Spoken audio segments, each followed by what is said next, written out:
नमस्कार, जोहार ही चलते हैं झारखंड की ताज़ा खबरों की ओर। लेकिन उससे पहले अगर आपने अभी तक इस चैनल को सब्सक्राइब नहीं किया तो कर लें, जिससे कि आपको झारखंड की ताज़ा खबर रोजाना मिलती रहे।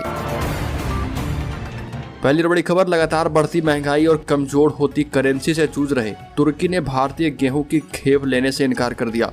फाइटोसैनिटरी चिंताओं का हवाला देते हुए तुर्की ने ऐसा किया है और पेड़ पौधे से जुड़ी बीमारी बताकर भारत का गेहूं लदा जहाज फिर से वापस कर दिया। इस्तांबुल के एक ट्रेडर ने कहा कि कृषि मंत्रालय को भारतीय गेहूं की खेप में रूबेला बीमारी का पता चला है, जिस कारण इसे रिजेक्ट किया गया है। अब 56,877 मिलियन टन गेहूं से लदा MV इंस एकेडमिक जहाज जून के मध्य तक गुजरात बंदरगाह पर पहुंचेगा। अगली खबर, झारखंड में मानसून का दिखने लगा असर, अगले 3 से 4 दिनों में होगी बारिश।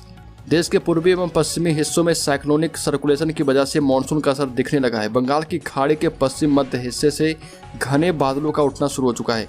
वहीं मध्य सागर के तटीय हिस्सों में भी तेज मानसून को लेकर अलर्ट जारी किया गया है। मौसम विज्ञान केंद्र रांची से जारी रिपोर्ट की माने तो अरब सागर एवं बंगाल की खाड़ी में अगले कुछ दिनों में मानसून का असर और भी तेज होगा, जबकि झारखंड में प्री मानसून को लेकर आंशिक बादल छाए रहने और बारिश की संभावना भी तेज हो चुकी है।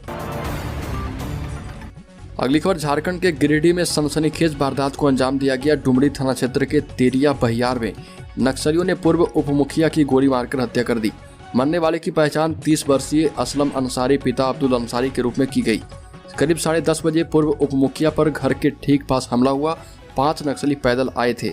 इसमें से 2 लोगों ने ताबड़तोड़ गोलियां चलानी प्रारंभ कर दी। दावा किया जा रहा है कि AK-47 और इंसास राइफल से कुल 5 गोलियां मारी गई। इसमें 2 गोली पूर्व उप मुखिया के जमीन पर गिरने के बाद मारी गई। अगली खबर, झारखंड के पश्चिम सिंहभूम के चाईबासा में TPSL समूह के मालिक के घर और ऑफिस पर सुबह इनकम टैक्स की रेड पड़ी। करीब 8 बजे अधिकारियों की ओर से कार्रवाई शुरू की गई। जमशेदपुर और रांची से आई संयुक्त टीम ने एक साथ छापेमारी की। अधिकारी कुल 15 वाहनों में सवार होकर पहुंचे थे। TPSL समूह मुख्य रूप से लोहे के कारोबार से जुड़ा हुआ है। अगली खबर, हेमंत सोरेन की CBI जांच पर हाईकोर्ट ने दिखाए कड़े तेवर, कहा कि आज फैसला तो करके ही मानेंगे। झारखंड के मुख्यमंत्री हेमंत सोरेन को खदान लीज आवंटित करने और उनके करीबियों के द्वारा सेल कंपनियों में निवेश करने के मामले में CBI जांच कराने की मांग वाली याचिका की वैधता पर 1 जून को झारखंड हाईकोर्ट में सुनवाई चल रही है और अदालत ने कहा था कि इसके बाद किसी पक्ष को कोई समय नहीं दिया जाएगा। झारखंड उच्च न्यायालय ने हेमंत सोरेन की CBI जांच के मामले में कहा कि न्याय और राज्य के हित में कोर्ट अवकाश में इसकी सुनवाई कर रही है। पूर्व में अदालत ने इस मामले में सरकार को कहा था कि उनकी ओर से याचिका की वैधता पर आपत्ति की सुनवाई करेगी। अगली खबर, हेमंत सोरेन के इंद्रजाल में फंसी कांग्रेस को ना निगलते बन रहा और ना ही उगलते कोड़ के साथ खुजली शुरू हो चुकी है। झारखंड के मुख्यमंत्री हेमंत सोरेन ने एक बार फिर कांग्रेस को औकात बता दी और यह बता दिया कि आप आम कांग्रेसी कार्यकर्ता भी महसूस करने लगे हैं कि झारखंड मुक्ति मोर्चा ने एक तरफा निर्णय लेते हुए अपना उम्मीदवार तय कर दिया है और इस निर्णय में पार्टी ने कांग्रेस से बात भी नहीं की। इस निर्णय से कांग्रेस के आम कार्यकर्ताओं में नाराजगी तो है ही, पार्टी के कई सक्रिय कार्यकर्ता इस बात को लेकर हतप्रभ भी हैं। और इतना सब हो जाने के बाद आखिर प्रदेश कांग्रेस प्रभारी मुख्यमंत्री से मिलने क्यों पहुंच गए, ये भी एक बड़ा सवाल है। अगली खबर, झारखंड लोक सेवा आयोग ने देर शाम 7वीं संयुक्त सिविल सेवा परीक्षा 2021 का परिणाम जारी कर दिया। इसमें बोकारो के कसमार प्रखंड के दांतू निवासी सावित्री कुमारी टॉपर घोषित हुई। सावित्री ग्रिल गेट का काम करने वाले राजेश्वर नायक की पुत्री है। सावित्री का चयन राज्य प्रशासनिक सेवा में हुआ है। इस परीक्षा में टॉप 10 में 3 बेटियां शामिल हैं। इनमें सावित्री के अलावा पूजा कुमारी एवं आशा साहू का नाम शामिल है। अगली खबर, निशिकांत दुबे ने कहा कि झारखंड में अभी कुछ और पेड़ उखाड़े जाएंगे और फिर 1-2 दिनों में मिलेगा शुभ समाचार।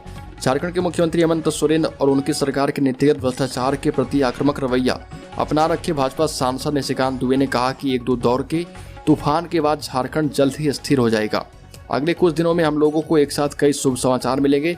भाजपा सांसद निशिकांत दुबे ने इससे पहले हेमंत सोरेन से ईडी की पूछताछ पर ट्वीट कर नीचे से ऊपर तक खलबली मचा दी थी और मुख्यमंत्री हेमंत सोरेन पूरी झारखंड कैबिनेट के बारे में कहा कि ईडी सबको सम्मान के साथ बुलाएगी और उनसे पूछताछ करेगी। अगली खबर, रांची यूनिवर्सिटी के PG विभाग के HOD और अंगीभूत कॉलेजों के प्रिंसिपल अब गेस्ट फैकल्टी की नियुक्ति नहीं कर पाएंगे। अब फैकल्टी नियुक्ति में मनमानी चलने वाली नहीं है। अब गेस्ट फैकल्टी की नियुक्ति की तो यूनिवर्सिटी प्रशासन मानदेय का भुगतान नहीं करेगा। रांची यूनिवर्सिटी के रजिस्ट्रार डॉक्टर मुकुंद मेहता ने प्रिंसिपल और HOD और प्रिंसिपल यूनिवर्सिटी प्रशासन को प्रस्ताव भेज सकते हैं। उन्हें शिक्षक उपलब्ध करवाया जाएगा, लेकिन कॉलेज और पीजी विभाग स्तर पर गेस्ट फैकल्टी की नियुक्ति नहीं होनी चाहिए। अगली खबर, झारखंड में स्कूल खुलने के दिन ही मूल्यांकन परीक्षा होगा। 2500 स्कूलों के 2,10,000 छात्र होंगे शामिल। आपको बता दें कि सरकार के निर्णयों ने चौंका दिया है। इसका सबसे बड़ा उदाहरण है कि 6 जून से वर्ग 1 से 7 तक के बच्चों की मूल्यांकन परीक्षा की घोषणा कर दी गई। गर्मी छुट्टी के बाद विद्यालय खुलने के दिन से ही परीक्षा का कार्यक्रम तय किया गया है। यह इस बात का सबूत है कि सरकार इस मामले में कतई गंभीर दिखाई नहीं देती। आखिर सरकार ऐसा क्यों चाहती है कि स्कूल खुलते ही बच्चों को सीधे परीक्षा में बैठाया जाए? या तो कार्यक्रम तय करने वाले शिक्षा विभाग के आला अधिकारी ही जान पाएंगे।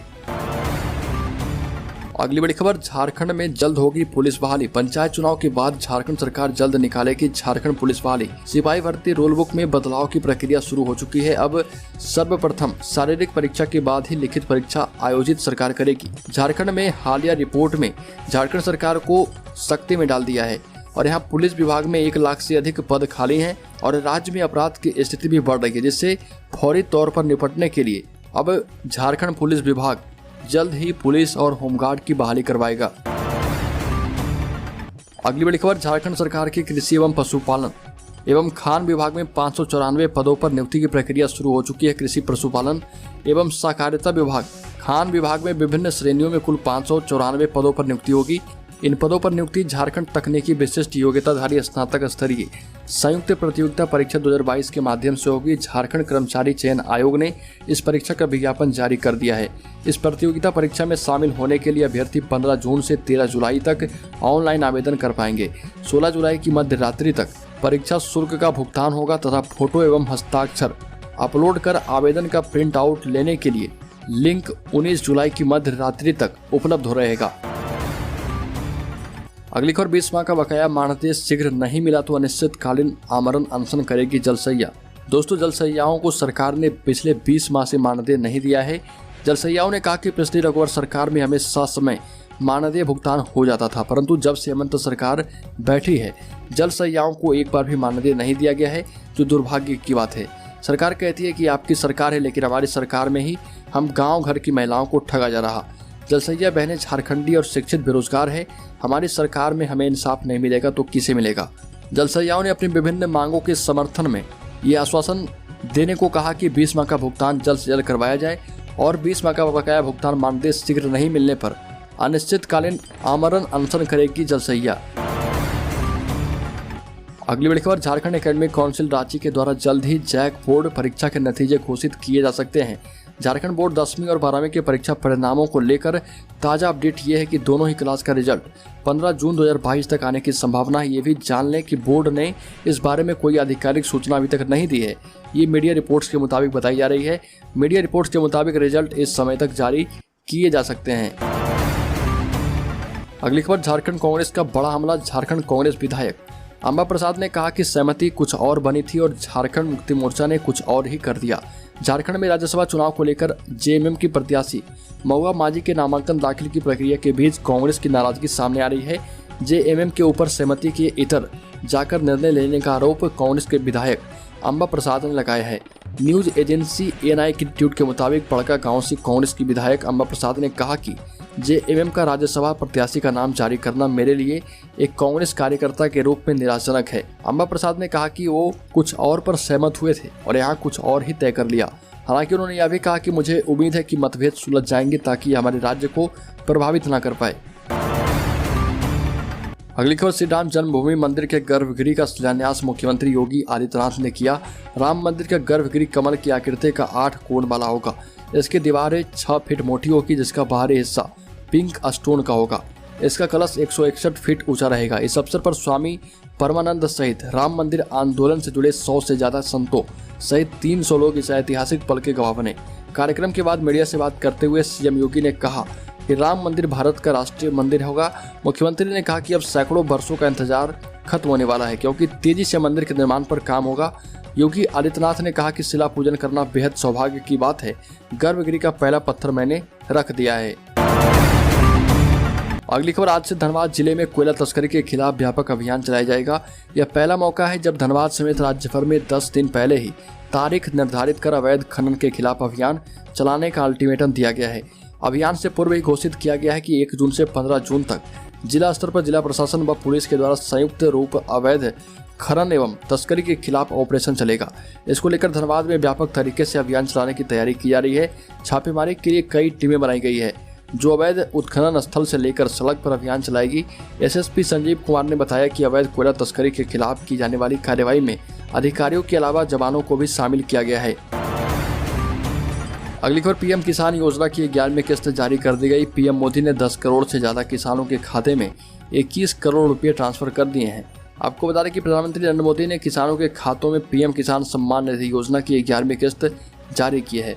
पीएम मोदी ने हिमाचल प्रदेश की राजधानी शिमला में आयोजित गरीब कल्याण सम्मेलन में 10 करोड़ से ज्यादा किसानों के खाते में 21,000 करोड़ रुपए ट्रांसफर किए। किस्त का स्टेटस आप अपने मोबाइल पर चेक कर सकते हैं। इसके लिए आपको सबसे पहले पीएम किसान मोबाइल ऐप डाउनलोड करना पड़ेगा। ऐप के जरिए आप नए किसान के रूप में रजिस्ट्रेशन करवा सकते हैं।